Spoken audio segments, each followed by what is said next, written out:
Hello, friends. Today we read Ecclesiastes 12, verse 1. Remember now your Creator in the days of your youth, before the difficult days come, and the years draw near when you say, I have no pleasure in them. Please pray with me.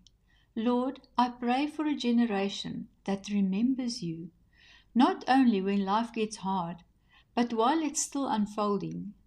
May our young people turn their hearts to you now, before the world's noise grow louder.